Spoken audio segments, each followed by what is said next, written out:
guys, so I wanted to give you a update as promised in the other video. I called the hospital back as I still hadn't heard from them, and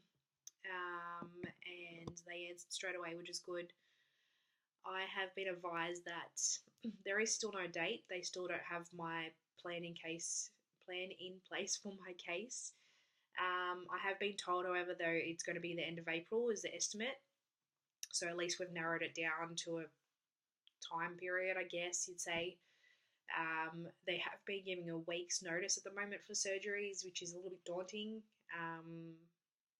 No doubt that's going to shake me is when I get that call, but that's okay. It's to be understandable. Giving a week's notice for brain surgery is a bit full on, but that's unfortunately the way it is because they are extremely busy at this St Vincent's Hospital here in Melbourne. Yeah, so that's the update. So now I just wait for another phone call just to finally lock in a date, and then we'll go from there. I just wanted to note as well that in my earlier video, I may have accidentally said that I have a brain tumour. The cavernoma is not a brain tumour, despite the ending of the word being oma, which is usually referred to with tumours and cancer. It is in fact not a tumour. It's not cancer. It is a cluster of blood vessels that are shaped like a raspberry. It forms in the brain. Mine apparently looks like popcorn, which is really fitting because I love popcorn, but except not really nice in my brain. And yeah, it is a rare condition. 1 in every 500 people get it, I think was the stats I read at one stage. I also wanted to show you guys, if you haven't seen already, an actual picture of the MRI of mine. Just to kind of give you an insight into what it actually looks like. It's very, very interesting. So that is the actual MRI results itself. So that's my brain, obviously. That is the cavernoma right there, and the black around it is the blood. So that is actually how the cavernoma was discovered. I've apparently had it for a very long time, possibly even from birth. It's a bit hard to track. They believe the bleed may have been a prolonged reaction from my pregnancy with my son Calvin, and the ultra stressful delivery of him.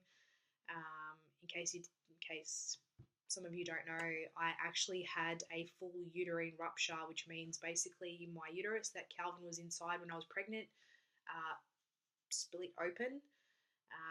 It was extremely, extremely painful, and it is very rare, especially with someone who has never had a cesarean section before, which I obviously haven't. Never had any surgery around the area, nothing. The lining was just weak for some reason, and I believe it may be down to my actual abnormally shaped uterus. It's shaped like a heart, which is really cute. Full of love, I guess you could put it down to. And I believe that Calvin may have grown way too big for the uterus size itself, which then therefore put pressure on the lining of it, and it just, like a banana peel, just split open when I was at 34 weeks gestation. And that was a near-death experience as well. We had minutes for them to get Calvin out. I had gone into shock by the end of that stage. Calvin was bradycardic, which means that his heart rate had actually slowed right down. So yeah, we both nearly didn't survive the process, but thankfully the doctors got there in the end, did the emergency cesarean section I was put out for, and yeah, we're both here today to tell the story. So this isn't the first rare thing I've had. I have obviously had the uterine rupture before, which is extremely rare, and yeah, I'm just a medical mystery really. So yeah, I don't think I explained the risks. So the procedure is going to be fairly quick. It's called a craniotomy resection. So the resection is the actual removal of the cavernoma itself.